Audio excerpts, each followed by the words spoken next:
Hey guys, it's Corey here with the TTC waiting game. I know it's not Tuesday like I normally do. It's actually Thursday, like 7:30 in the morning. As you can tell, I just got out of the shower. I'm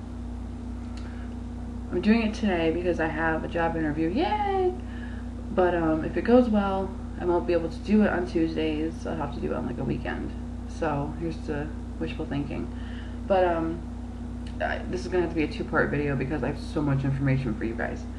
Like I said last week, I found foods to boost your pregnancy and foods that will not help you with pregnancy. And I also am going to start doing like a random fact for the day. But as of right now, like I said in the other video that I did do on Tuesday, I'm still having the cramping really down low in my abdomen. And like my back's a little achy, but other than that, like I'm not even sure I'd be able to feel anything right now. Like I know I ovulated on the 18th and I go through the 22nd, and we've been, like last night we didn't do anything only because my husband got home really late because he goes to school a couple days a week after work. So he's up at like 4 in the morning to go to work and then goes to work till 5 o'clock and has to go right to school, and he's there till like 10:30. So he was just worn out. So, but I don't know. Like I don't want to psych myself out and think I'm pregnant when I'm not. But anyway, as of right now, I still do have the cramping and like the back achiness, but that's about it. But some people had sent me a couple of messages through YouTube asking me about my family.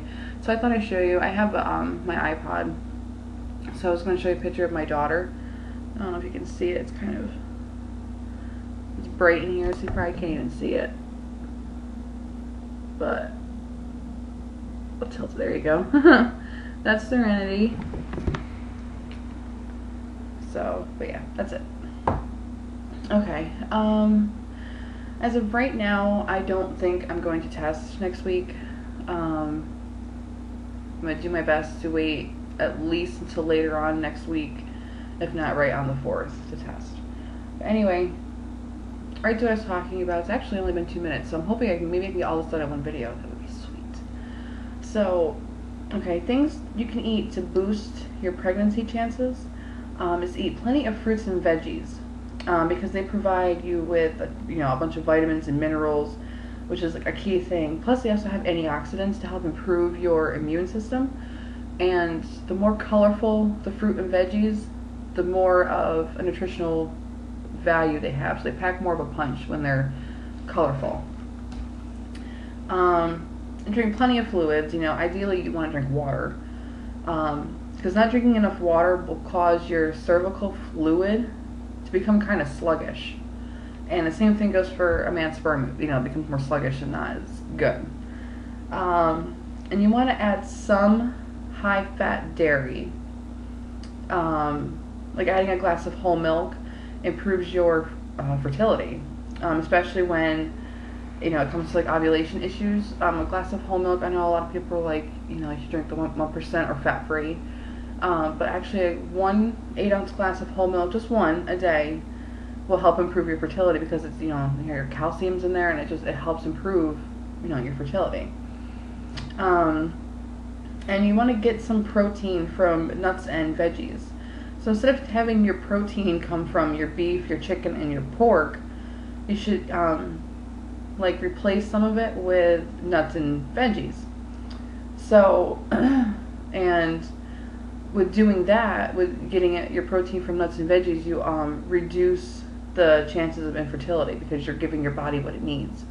So, good nuts to eat, there's almonds, pumpkin seeds, sunflower seeds, even many types of beans are really good. So those are things you should eat to boost your fertility. Foods to avoid. I've heard a lot about this one, but sorry, you want to watch your seafood and fish intake. And I love my tuna fish, so you want to avoid those because both of them usually carry really high amounts of mercury, which is not good at all. So, and you want to stay away from processed foods such as sugar and refined flour because they have no nutritional value whatsoever. You want to cut out caffeine. I know, which is hard for some of us because we like our coffee in the morning. But what you can do is you can either cut way, way down on your coffee, your tea, and your soda, or cut them out altogether. Because caffeine can interfere with conception and can also cause, have a really bad effect on the fetus and can even cause you to miscarry. If you're, crazy about your caffeine, if you have to have caffeine, do decaf. If decaf isn't going to cut it and you need your coffee in the morning to get you going, only have one. Literally, like if you go to like a convenience store or like a gas station to get your coffee in the morning, get the smallest one they have, and that's all you can have. And you really want to limit that. Start with that if you have to, and just gradually work your way down to like only drinking, 3/4 of a cup to half a cup to not even really drinking any of it, because you really want to cut caffeine out. And the next no-brainer, no more alcohol, which is a no-brainer. You don't want to drink because it can cause severe birth defects. It can cause you to have a miscarriage. It can cause you to have problems, conceiving. It's just not a good thing at all. The next thing that's a big thing is you want to avoid unpasteurized cheese, because there's a huge risk of, yes, I know, I have my notes, but I'm halfway through it, so we're doing good. Because of the risk of food poisoning from listeria, it's a common bug, which is deadly for unborn babies, and it's not good at all. So, like soft cheese, pre-cooked meats like hot dogs and deli meats can have that germ in it, but that's how it was a couple years ago. But as of right now, the FDA says now that listeria is only in unpasteurized feta, brie, I'm going to mess up this cheese name, Camembert, sorry, queso blanco, queso fresco, blue cheese, and other soft cheeses have the listeria bug. So you really want to try and stay away from those. I know some of them are really good, but you really just want to stay away from them, because we don't, it's not going to bother us because we've had it. But if you're trying to get pregnant, or if you are pregnant, that's not good. The next thing is you want to cut out fast foods. And for some of us, it's really hard. Like, I'm not really a fast food person, but I do like it every once in a while. But you want to cut it out because they are so high in saturated fats, trans fats, sodium, and cholesterol. And you don't want to have high cholesterol or, have a lot of sodium, because that could really affect you getting pregnant or affect you while you are pregnant. And the next thing is you want to avoid aspartame and other artificial sweeteners. Now, aspartame is found in diet sodas. It's like the fake sugar, but it's bad for you, actually. So drinking diet soda isn't the best thing to do because it has aspartame, which is not good. And some people actually get headaches from it. Like, even drinking diet soda, like I know people that drink a lot of caffeinated stuff and like wean themselves off of it, get really bad headaches because their body is so used to caffeine. And caffeine is actually addictive. So when you get your headache when you don't drink caffeine anymore, it's because your body's going through withdrawal. So substituting a caffeinated soda with a diet soda, you're still getting the aspartame, which is still not good for you. So, if you need some kind of sweetener, like an artificial sweetener, you want to try and go with something more natural. It'll help instead of having to, drink diet soda.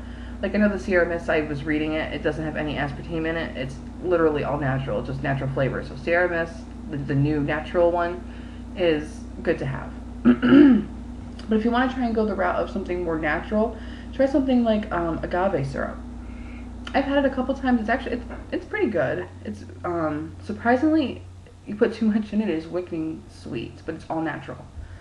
And then for the random fact of the day, I did, can getting a tattoo before or while you're pregnant be harmful? I know a lot of people, a lot of tattoo parlors when you're pregnant won't tattoo you.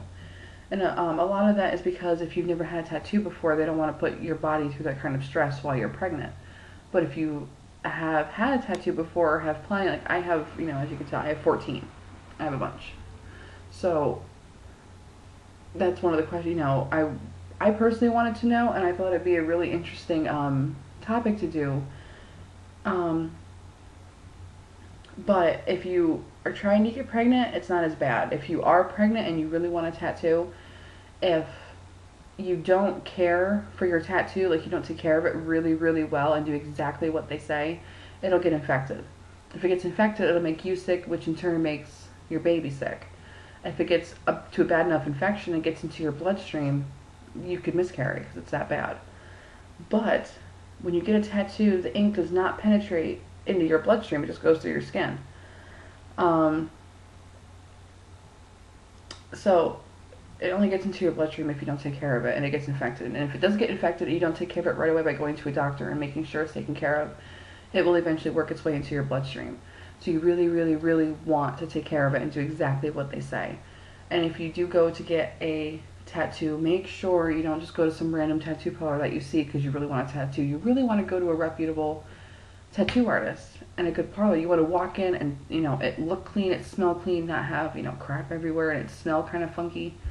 And you want the tattoo artist to make sure that they're clean and, you know, they're not grungy, trying to pull off like the tattoo look or whatever.